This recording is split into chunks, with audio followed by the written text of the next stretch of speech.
Ever get stuck with one of those old combination locks? You know, the ones with the four wheels. Oh, yeah. And you can kind of remember the first number, but then you're drawing a blank on the rest. Ugh, the worst. So let's say, just for example, that first number is a 7, but the other three dials each have digits from 0 through 9. Right, 0 through 9. And you're pretty sure there's no repeating numbers in the code. Okay, so no repeats. So now you're thinking, okay, how many different three-digit combos could I be looking at here just for those last three wheels? Yeah. Feels like you could be there a while, right? Just trying every single possibility. You be absolutely. But that's exactly where knowing a few counting techniques can be a lifesaver. Instead of going through every single combo one by one, there are ways to get to the answer so much faster. Much, much faster. And figuring out how many different arrangements or selections are even possible without making those endless lists is exactly what we're diving into today. Sounds good. We've got some materials here that lay out the basics of counting, especially this idea of permutations and combinations. Permutations, combinations. Yeah. And these are really the tools for understanding how to arrange things, how to pick things. And it's amazing how often these concepts pop up. You'd be surprised. So to really get started, where do we even begin with this stuff? Well, the very foundation is something called the fundamental principle of counting. Okay, fundamental principle of counting. And sometimes it's referred to as the multiplication principle. Multiplication, all right. And it's honestly a pretty intuitive concept. Think about this. Someone, let's say Mohan, has 3 different pairs of pants. 3 pairs of pants. And he's got 2 different shirts. All right, classic wardrobe problem. Exactly. So how many different outfits can he actually put together? Well, it seems pretty straightforward. Yeah. For each of those 3 pairs of pants, he's got 2 different shirt choices. Right. So 3 times 2, we end up with 6 possible outfits.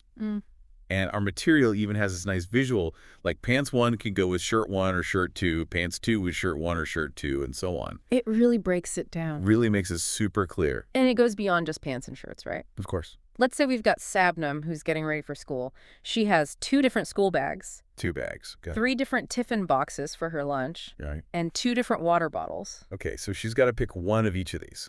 Exactly. How many ways can she do that? So if we follow that same logic, 2 options for the bag. Right. And for each of those bag choices, 3 different tiffin boxes. And then for every bag tiffin combo, she's got 2 choices for the water bottle. So 2 times 3 times 2. That gives us a total of 12 different ways she could choose her stuff. Precisely. 12 ways. So that's our fundamental principle of counting in action. Yes, and if we want to state it formally, if one event can happen in, let's say, M ways, and a second event after that first one can happen in ways, then the total number of ways both of those events can occur in that order is m times n. Okay, so m times n. Got it. And as our source points out, it doesn't stop at just 2 events. Well, You could have a third event that has p different ways of happening, and then it becomes m times n times p. okay, so it scales up pretty easily. It scales up, yeah. All right, now the material brings up this word, permutations.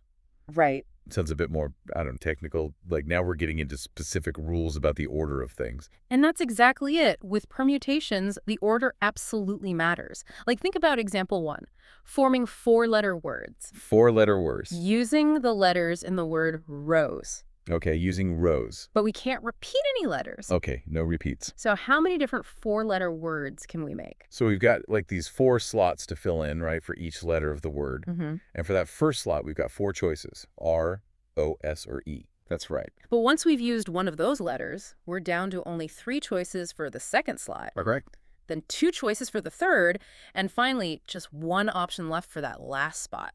And you see where this is going, right? Yeah, I think so. What do we get when we multiply those possibilities at each step? So 4 times 3 times 2 times 1, that gives us 24 different possible words. Exactly. And it's important to remember the order of those letters makes all the difference. Rose is a different word from, say, Rios. Right. Totally different arrangement. Now, the source highlights an interesting point. Right. What if we were allowed to repeat letters? Okay, so in that case, for each of the 4 slots, we'd always have all 4 of our original letters as options. Exactly. So that's 4 times 4 times 4 times 4, which comes out to 256 possibilities. Huge difference. That's a massive jump from 24. It just goes to show how much that repetition allowed changes the game. It really does. Okay, so that's permutations with letters. Now, example 2 takes us to flags. which is a bit more visual. All right, so we have 4 different colored flags. Or different colored flags, okay. And to send a signal, we arrange 2 of them vertically. Okay, one above the other. How many different signals are possible? So again, it's like filling 2 spots, right? The top flag and the bottom flag. Exactly. So for the top spot, we have 4 choices. 4 flag choices. Mm-hmm. But once we've picked one for the top, there are only 3 flags left for the bottom spot. So 4 times 3 equals 12. We can create 12 different signals. And of course, the order is key. Right. Red over blue is different from blue over red. Different signal entirely. Got it. Okay, so example 3 gets a little trickier, I think. Ah, how so? Well, it says we're forming 2-digit even numbers. Okay, 2-digit even numbers. Using the digits 1, 2, 3, 4, and 5. And we are allowed to repeat digits this time. All right, so repetition is back on the table. It is. So where do we even start with this one? Well, think about it. What has to be true about the digits in order for that 2-digit number to be even? The last digit, the units digit, has to be even. That's right. So out of our possible digits, 1, 2, 3, 4, 5, which ones are even? 2 and 4. Exactly. So only 2 possibilities for that units place. Okay, 2 possibilities there. Now, what are the tens place? Well, since we are allowed to repeat digits this time, we could use any of our original 5 digits for the tens place. Oh, I see. So 5 choices for the tens place and 2 choices for the units place. Independent choices. And since those are independent choices, we multiply.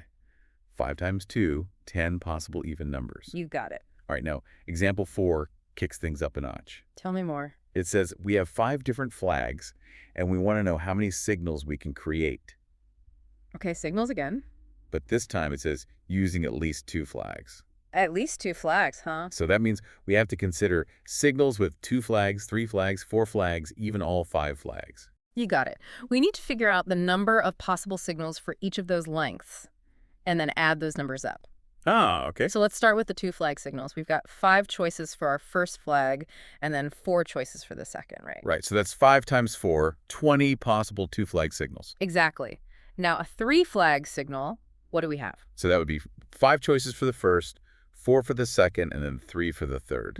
So 5 times 4 times 3, that's 60. 63 flag signals. Keep going. For 4 flags, it'd be 5 times 4 times 3 times 2, that's 120. And for all 5? Same thing, right. 5 times 4 times 3 times 2 times 1, still 120. Now for the grand finale. We add them all up. 20 plus 60 plus 120 plus 120. That gives us 320 different signals. Precisely, 320. So to get back to the more formal stuff, a permutation is basically an arrangement of a certain number of things from a set, where the order we arrange them in really matters. Absolutely. And they use number as an example. Ah, the word number. Okay. And we want to make 3-letter sequences, they call them words, without repeating any letters from the word number. Right. How many different permutations can we create? Okay, so we've got 6 different letters to work with. 6 distinct letters. So for the first letter of our word, we have 6 choices. Right. Then we're down to 5 choices for the second letter and 4 choices for the third. So 6 times 5 times 4, 120 different permutations. Exactly. But what if we could repeat letters? Oh, right. Then it would be 6 times 6 times 6, which would be 216 possibilities. Makes sense. And, there's a more general way to express this. Okay, it's my formula. It's Theorem 1. And it says that to calculate the number of permutations of n distinct objects taken R at a time, without any repetition, we use the symbol NPR. NPR. All right, the formula is n times n minus 1 times n minus 2, and you keep going until you reach n minus r plus 1. Okay, so it's basically filling R spots, and the number of choices goes down by 1 each time. That's the idea. But as you can imagine, if R is a big number, that formula gets pretty long to write out. Yeah, for sure. Is there a shortcut? There is, and that's where factorial notation comes in handy. This is going to make things much easier. Okay. Factorials, I remember those. So we write a factorial with an exclamation mark. Like 5 factorial is written as 5 with an exclamation mark. With 5 exclamation marks. And what it means is you multiply together all the whole numbers from 1 up to that number. So 5 factorial would be 5 times 4 times 3 times 2 times 1, which equals 120. 120, got it. Now, the material shows us some examples. 1 factorial is just 1. Makes sense. 2 factorial is 2 times 1, so 2. Okay. 3 factorials, that's 3 times 2 times 1, so 6. And 4 factorial is 4 times 3 times 2 times 1, 24. Got it. And there's this one special case that always seems a little weird at first. Oh, you mean 0 factorial. Oh, exactly. We define 0 factorial as 1. I remember that threw me off at school. It seems strange. But it makes a lot of formulas work correctly. It does. It really does. So it's kind of like saying there's only one way to arrange 0 objects. You just do nothing. That's one way to think about it. And our material also mentions this neat recursive property. N factorial is equal to n times n minus 1 factorial. Very useful. So examples 5 and 6 basically give us practice with working with these factorials. Exactly. So for instance, 7 factorial is, let's see, 5040? 5040. And to find 7 factorial minus 5 factorial, you just calculate each of those separately and then subtract. Okay, so 5040 minus 120, that gives us 4,920. Right. And when you have a ratio of factorials, like 7 factorials divided by 5 factorials, you can often simplify things quite a bit. How so? Well, think about 7 factorials. We can write that as 7 times 6 times 5 factorial, right? Right, because 5 factorial is 5 times 4 times 3 times 2 times 1, which is already included in 7 factorial. Exactly. So when you divide by 5 factorial, those terms cancel out, and you're just left with 7 times 6, which is 42. Ah, I see. So much simpler. And similarly, for 12 factorial divided by 10 factorial times 2 factorial, you expand the 12 factorial as 12 times 11 times 10 factorial. Right, and then the 10 factorials cancel out. And we're left with 12 times 11 divided by 2 factorial, which works out to 66. Okay, so factorials can really help make these calculations a lot neater. Definitely. Now, example 7 asks us to evaluate this expression. N factorial divided by r factorial times n minus r factorial, where n is 5 and r is 2. So plugging in those values, what do we get? So we get 5 factorial divided by 2 factorial times, well, 5 minus 2 is 3, so 3 factorial. That's 120 divided by 2 times 6, which is 120 divided by 12, so 10. Now that expression, that particular combination of factorials, seems kind of familiar. Like we might see it again. You might be right about that. Example 8 throws in a little algebra with these factorials. What does it say? We've got 1 over 8 factorial plus 1 over 9 factorial equals x over 10 factorials. And we need to solve for x. Okay, so it seems like the key here is to find a common denominator for those fractions on the left-hand side. Right, so 1 over 9 factorial, we could write that as 1 over 9 times 8 factorial. Because 9 factorial is 9 times 8 times 7, and so on. Exactly. What about 1 over 10 factorial? We can write that as 1 over 10 times 9 times 8 factorial. Now, what if we multiply that entire equation by the biggest factorial we have, 10 factorial? Ah, so that will get rid of all those denominators. Yes, well. And leave us with an equation just in terms of x, which we can then solve. And you'll find that x is 100 in this case. Okay, so knowing how these factorials relate to each other is really important for working with expressions like this. Absolutely crucial. And now we come to a really neat connection. Tell me about it. We can express NPR using factorials. So the original formula we saw, n times, n minus 1 times, and so on, down to n minus r plus 1. Yes, that one. We can write that so much more concisely with factorials. I'm all ears. Okay, take that formula. NPR equals n times n minus 1 down to n minus r plus 1, and let's multiply both the top and bottom by n minus r factorial. Okay. So what happens to the top, the numerator? Well, it becomes n times n minus 1 all the way down to 1, which is just n factorial, right? Exactly, and the bottom stays as n minus r factorial. So the number of permutations NPR is just n factorial divided by n minus r factorial? That's the beauty of it, so much more compact. And the source mentions that this formula even works when r is 0. Because NPR would be n factorial divided by n minus 0 factorial. Which is just n factorial divided by n factorial. Which simplifies to 1. And that makes sense, because there's really only one way to choose 0 things from a set. You just don't pick anything. It all comes together. So let's revisit those earlier examples. Yeah. But this time, using this new factorial formula. Great idea. Remember our 4-letter words from rows without repetition. Uh-huh. That was 4p4, which using our formula is 4 factorial divided by 4 minus 4 factorial. Which is 4 factorial divided by 0 factorial. And since 0 factorial is 1, that's just 4 factorial, which is 24. Same answer we got before. Exactly. And with repetition allowed, it was just 4 to the power of 4, 256. That's theorem 2. Right. And then for the 3-letter sequences from number, without repetition, that was 6p3 which is 6 factorial divided by 6 minus 3 factorial. 6 factorial over 3 factorial. That simplifies to 120. And with repetition, it was 6 to the power of 3, 216. And that chairman and vice chairman example from 12 people. Order matters there. It does, so it's 12p2, 12 factorial divided by 12 minus 2 factorial, which simplifies to 12 times 11, 132. All coming together. It really is. Now, things get a bit more interesting when we have objects that aren't all distinct, where some are identical. Okay, like what? Take the word root. Root, okay. It's got 4 letters, but those 2 O's are identical. Right. So if we pretend for a second that those O's were different, like O1 and O2, okay, then we'd have 4 distinct letters, and we'd have 4 factorials, which is 24 permutations. Makes sense so far.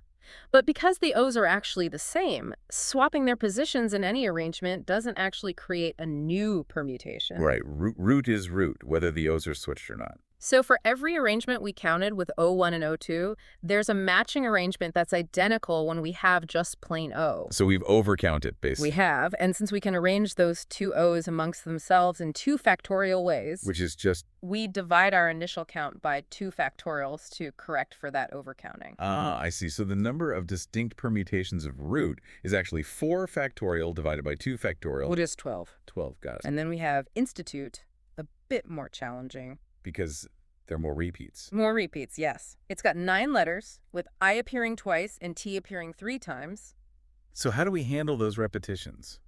Well, if all 9 letters were different, we'd have 9 factorial permutations. Right, 9 factorial. But we've got to adjust for those repeated letters. By dividing, right. Exactly. Those 2 I's can be arranged in 2 factorial ways within any arrangement without changing the overall sequence. And the 3 T's can be arranged in 3 factorial ways. You got it. So to find the actual number of distinct permutations of institute, we divide the total permutations, 9 factorial, by 2 factorial times 3 factorial. So this brings us to Theorem 3, which says that if you have n objects and p of them are identical, the number of unique permutations is n factorial divided by p factorial. And then there's Theorem 4, which is the general version of this. General version, okay. So let's say you have a set of n objects with p1 of one kind, p2 of another kind, and so on, up to pt of a k kind. Lots of different kinds of repeats. Lots of repeats.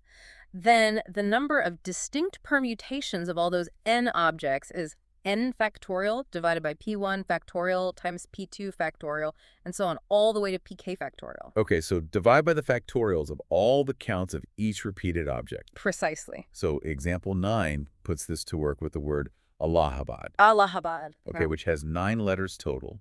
The A appears 4 times, the L appears twice. And the others only appear once. Right, so the number of distinct permutations of Allahabad would be 9 factorial divided by 4 factorial times 2 factorial. Which works out to 7,560. 7,560, okay. Now, example 10 gives us a different kind of problem. What kind is that? It says, we need to find how many 4-digit numbers we can create using the digits 1 through 9, but no repeats allowed. Okay, no repeats. So this is a permutation problem, right? Right. Because the order of the digits matters. 1,234 is different from 4,321. Exactly. Order matters. We've got 9 distinct digits, and we're arranging 4 of them.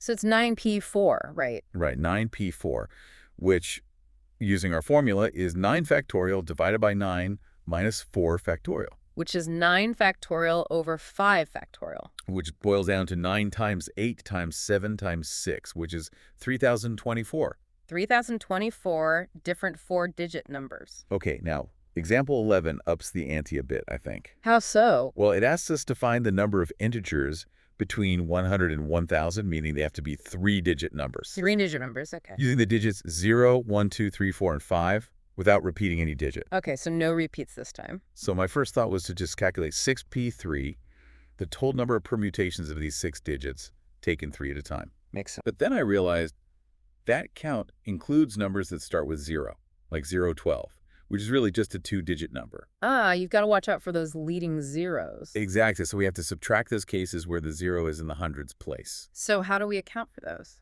Well, if 0 is fixed in that first spot, the hundreds place. Right, the hundreds place, then Yeah. we just have 5 digits left to arrange in the tens and units places. And how many ways can we do that? That would be 5p2 ways.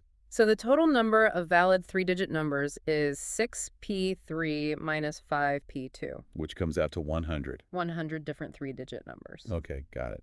Examples 12 and 13 get a bit more algebraic. Equations with NPR. Exactly. And they're good for testing our understanding of that permutation formula and how to manipulate factorials in equations. Good practice. Like in example 12, part 1, there's this equation.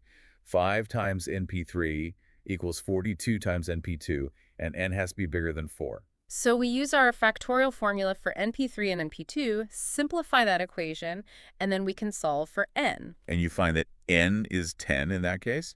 And example 13 gives us another equation. 4 times 5pr equals 6 times 5pr minus 1. So again, using that permutation formula and simplifying, You'll get two possible values for r, which are 8 and 3. All right, so example 14 throws us a curveball with arrangements of the word daughter, Daughter. which has 8 distinct letters. 8 distinct letters. And part 1 asks for the number of arrangements where all the vowels are always together. So A, U, and E have to stick together. They do. Yeah. So the way I thought about this was to treat those 3 vowels as like a single unit. Like they're glued together. Exactly. Makes sense. So now instead of 8 separate letters, we really have 6 things to arrange. 6 things. We have that vowel group and then the 5 consonants, D, G, H, T, and R. Okay. And we could arrange those 6 things in 6 factorial ways. So get factorial. But don't forget, within that vowel group itself, the 3 vowels can also be arranged in different orders, Right. We can't forget about arranging within the vowel group. which would be 3 factorial ways. 3 factorial. Okay. So using the multiplication principle, the total number of arrangements with all vowels together is 6 factorial times 3 factorial. Which comes out to 4,320. Now, part 2 of example 14 wants the number of arrangements where the vowels are not all together. Okay, so they can be spread out. They can be all over the place. And the easiest way to solve that kind of not together problem is to first figure out the total number of arrangements without any restrictions. So just arrange all 8 letters freely. Exactly. And then subtract the number of arrangements where the vowels are together. The ones we calculated in part 1. Exactly. So since daughter has 8 distinct letters, the total number of arrangements is 8 factorial. Which is 40,320. Right. And subtracting those arrangements where the vowels are all together, we get 40,320 minus 4,320. Which is 36,000. So 36,000 arrangements where those vowels are not all huddled together. Makes sense. What's next? Okay, so example 15 gives us these discs. 4 red ones, 3 yellow ones, and 2 green ones. And we're arranging them in a row. In a row, yep. Okay. And all the discs of the same color are identical. So we can't tell the red discs apart and so on. Exactly. So we've got 9 discs total. 4 plus 3 plus 2. Right. And because some of them are identical, we use our formula for permutations with those non-distinct objects. And factorial divided by the factorials of the counts of each type of repeated object. Exactly. So it's 9 factorial divided by 4 factorial times 3 factorial times 2 factorial. Which comes out to 1,260. 1,260 different arrangements. What about example 16? All right. Example 16 is a real workout using the word independence, which has 12 letters total. Let's see. The I appears twice. The N appears 3 times. The D appears twice. Right. And the E appears 4 times. And P and C appear just once. So the total number of unique permutations of independence is 12 factorial divided by 2 factorial times 3 factorial times 2 factorial times 4 factorials. That's a lot of factorials. It is, and it calculates out to 1,663,200. Okay, and then they throw in some extra conditions. They do. Part 1 asks for the number of arrangements that start with the letter P. So if we fix that P at the beginning, we've got 11 letters left to arrange. But those repetitions are still there. They are. So we've got 11 factorial divided by 2 factorial times 3 factorial times 2 factorial times 4 factorial. Which is 138,600. Now, part 2 says all the vowels have to be together. All right, vowels together. So in independence, the vowels are I, E, E, E. So 5 vowels total, with the E repeating 4 times. And we treat them as one unit. Like one big vowel blob. Basically, so now we've got 8 things to arrange. That vowel unit plus the 7 consonants. And we still have those repetitions of N and D. So those 8 items can be arranged in 8 factorial divided by 3 factorial times 2 factorial ways. Because of those repeated N's and D's? And within that big vowel unit itself, the 5 vowels can be arranged in 5 factorial divided by 4 factorial ways. 5 factorial over 4 factorial because of those 4 E's. So the total number of arrangements where all the vowels stick together is 8 factorial divided by 3 factorial times 2 factorial, all multiplied by 5 factorial divided by 4 factorial. Which comes out to 16,800. 16,800, all right. Now, part 3 wants the vowels never together. Spread out again. Exactly. And we can find that by taking the total number of arrangements, which was 1,663,200. Right, the total number we calculated earlier. And subtracting the number of arrangements where the vowels are all together, 16,800. So 1,663,200 minus 16,800. Which gives us 1,646,400 arrangements where those vowels are all spread out. And then there's part 4. Part 4, which says we want arrangements that start with I and end with P. I at the beginning, P at the end. So now we've got 10 letters left to arrange in the middle with the usual repetitions. The N, the D, and the E. So that's 10 factorial divided by 3 factorial times 2 factorial times 4 factorial. Which works out to 12,600. Okay, so that covers permutations pretty thoroughly. I think so, yeah. Now we need to switch gears a bit. Switch gears to what? Combinations. Combinations, what's?